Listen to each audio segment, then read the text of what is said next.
관심도가 높아지면서 주가도 함께 쭉 올랐습니다. 사람들의 기대감이 네이버나 카카오로 쫙 몰리면서 대부분이 저한테 네이버를 사야 되냐, 카카오를 사야 되냐, 너 하나만 찍어주라. 좋아요, 구독, 알림 설정. 대한민국 사람들이 사실 매일 쓰는 두 가지 서비스가 있죠. 바로 네이버와 카카오인데 닮은 듯 다른 이 두 회사를 낱낱이 파헤친 책입니다. 이 네이버 vs 카카오. 오늘은 이 네이버 vs 카카오를 쓰신 매일경제의 홍성윤 기자님을 직접 모셨습니다. 안녕하세요. 안녕하세요. 반갑습니다. 네, 반갑습니다. 자기소개 한번 부탁드리겠습니다. 네, 안녕하세요. 저는 매일경제신문에서 IT, 테크 기업 중심으로 취재를 하고 있는 홍성윤입니다. 지금 홍키자로 활동을 하고 계시죠? 네, 홍키자가 제 닉네임인데 특별한 이유는 없습니다.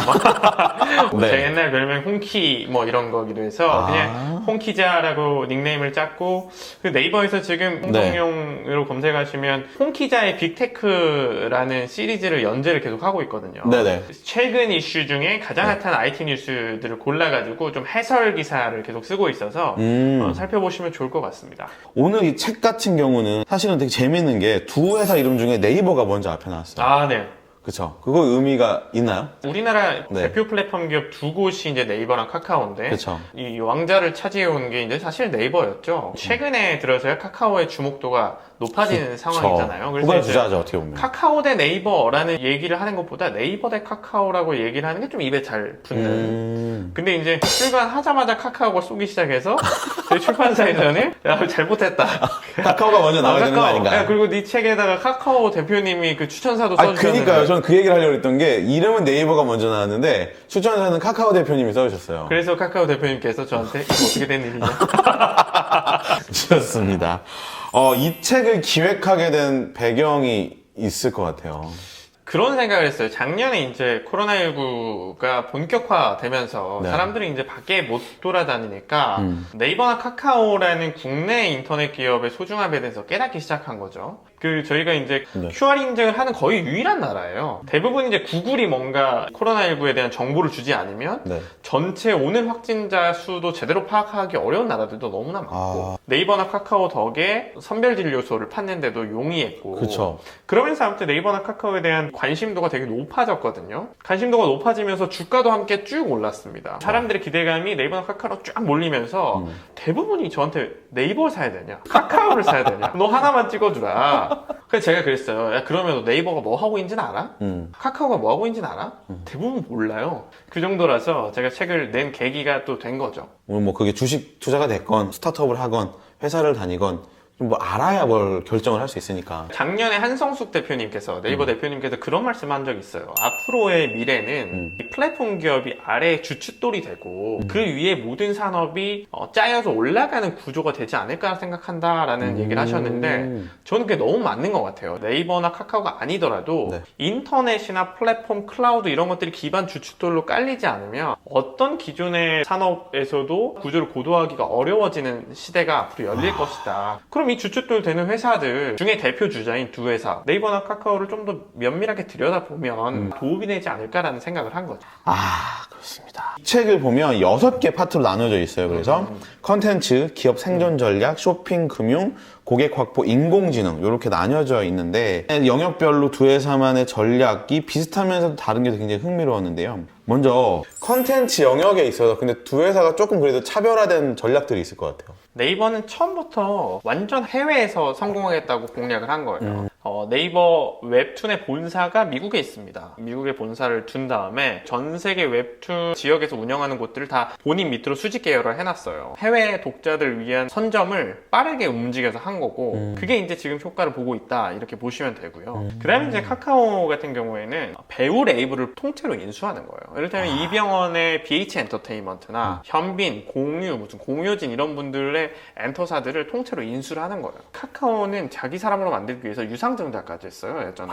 근데 이제 그걸 인수하고 유상증자해서 카카오의 사람으로 만들면 어떻게 되느냐? 그러면 이분들을 데리고 영화 만들기 좋은 거죠. 드라마 만들기 좋은 거고. 근데 이분들은 시장성이 아시아나 북미까지 다 확장되어 있는 분이기 때문에 파급 효과는 엄청난 거니까요. 그렇죠.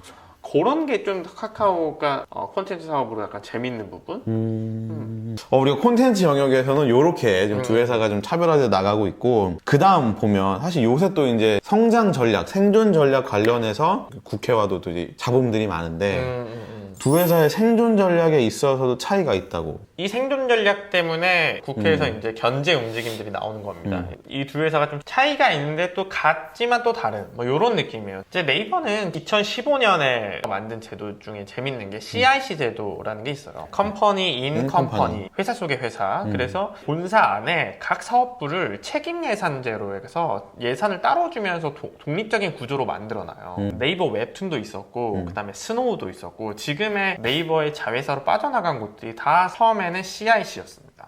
CIC로 독립적인 예산과 인원을 보장을 해주니까 스피드하게 의사결정도 빨리 의사결정 빨리 하고 치고 나갈 수 있잖아요. 그래서 사업성이 보인다 생각하면 회사를 분사시켜요. 네이버는 이게 기본적인 생존 전략이었고 그에 비해서 카카오는 빠르게 인수합병을 해버려요. 그냥 올 초만 해도 한 120여 개 계열사라고 했거든요. 카카오의 계열사가. 네네. 근데 이제 어제 기사에 뭐 150개가 넘었다는 얘기가 나오죠. 158개인가? 뭐 이렇게 그렇죠. 하면 얘기 나오더라고요. 어마어마한 거잖아요. 정말 많은 자회사를 가지고 있는 건데 대표님 왜 이렇게 인수합병 많이 하시니까 이거 우리가 할 수 있냐? 할 수 있습니다. 근데 얼마나 걸려? 이만 걸립니다. 더 빨리 안 되니? 여기 잘하고 있습니다. 그러면 혹시 같이 할 수 있는 게 뭔지 확인해봐. 더 나아가서는 합병할 수 있거나 우리가 인수할 수 있으면 그게 더 좋은 거다. 그러니까 시간을 아끼는 전략을 계속 써요. 인수합병이라는 단어 뒤에는 그런 게 숨어 있는 거죠. 그게 통했던 거거든요. 그러다 보니까 규제가 들어옵니다. 받는 비판이 골목 상권을 침해한다는 비판을 받는 거예요. 그러니까 리스크로 다가오는 거죠.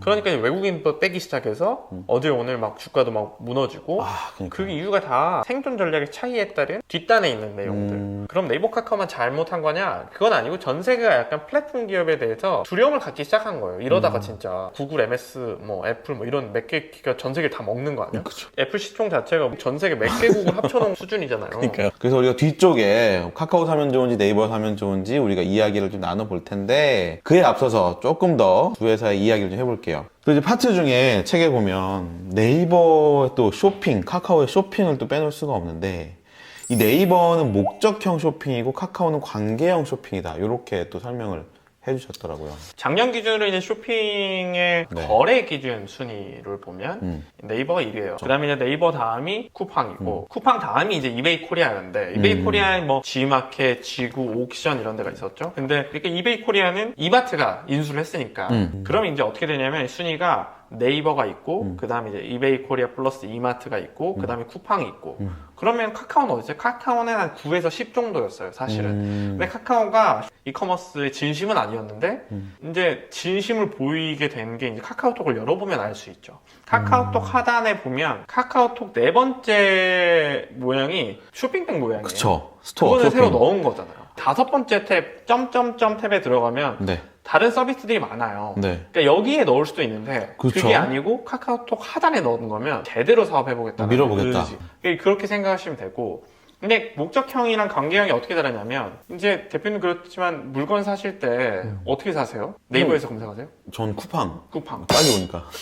그죠? 보통 이제 네이버에서 검색해서 가성비 좋은 물건 찾는다. 그런 파가 있고 뭐 쿠팡에서 야 속도 빠른 게 짱이야 뭐 그렇게 나뉘는데 네이버든 쿠팡이든 다 목적형 쇼핑이에요. 보통 우리가 물건을 살 때는 가성비 좋은 물건을 삽니다. 그쵸. 네이버 들어가서 이렇게 쫙 이렇게 줄 세우기 되어 있는 걸 좀 눌러보거나 그다음에 쿠팡 들어가서 뭐 이렇게 상품도 이렇게 쭉 한 번씩 보거나 내가 어떤 물건을 사기 위해서는 검색해서 이렇게 사는 형태가 네이버인 거고 근데 이제 관계형 쇼핑이 뭐냐 카카오는 메신저를 쓰기 때문에 선물하기라는 게 카카오 쇼핑의 핵심이거든요. 내가 쓰려고 카카오에서 쇼핑하진 않죠. 잘. 그렇죠. 잘 안 쳐. 그러면 선물하실 때 가성비 좋은 제품을 찾지는 않는단 말이에요. 그쵸. 그러니까 이거는 이제 관계형 쇼핑이라고 하는 거죠. 내가 아니라 다른 사람에게 줄 거기 때문에 단가를 잘 생각 안 하게 돼요. 그러면 객단가가 높아져요. 그러면 카카오는 몇 개만 팔아도 돈 많이 벌 수 있는 상품들 파는 거죠.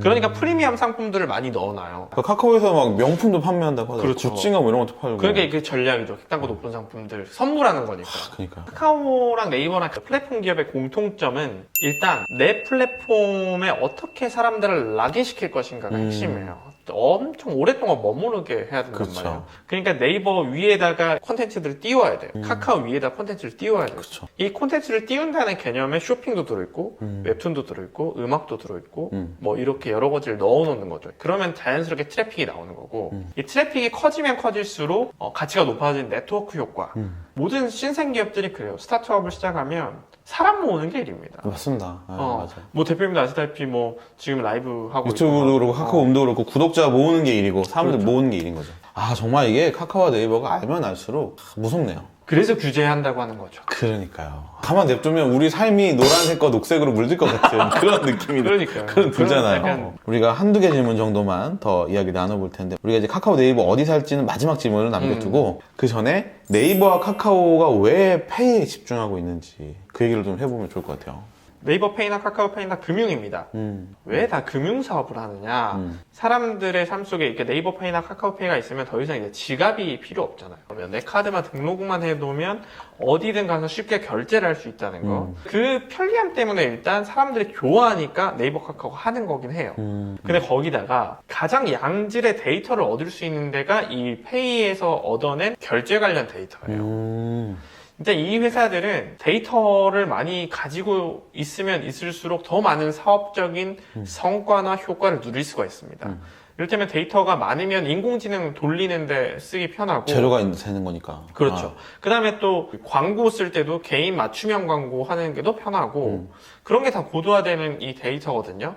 근데 결제 관련 데이터 생각해 보시면 내 구매 빈도, 연령, 특징 같은 것들 있잖아요. 그런 것들이 다 들어있는 가장 순정한 데이터거든요. 그러니까 이걸로 사업할 수 있는 게 너무 많은 거예요. 그러니까 이게 카드사가 더 많은 정보를 갖고 있긴 하지만 카드사가 못 가지고 있는 건 앞단의 과정들인 것 같아요. 이 사람이 어디로 들어와서 뭘 보고 뭘 고민하다가 이걸 결제했는지에 대한 맥락 정보가 없어요. 그리고 카드를 대표님도 그러시겠지만 저만 해도 카드 한 3개 등록해 놓거든요. 그렇죠. 한 카드사는 1개밖에 못 보잖아요. 모르죠. 근데 네이버 카카오는 그런 것들에 대한 정보까지 다 취합이 되는 거죠. 자, 그러면 진짜 이제 오늘 마지막 질문이 될 텐데 그래서 카카오랑 네이버 지금 사면 되냐? 어디를 사면 좋냐? 지금까지 기다려주신 분들이 계세요. 지금 방에도 지금 한 30명 정도 계시고. 설명서 하십시오!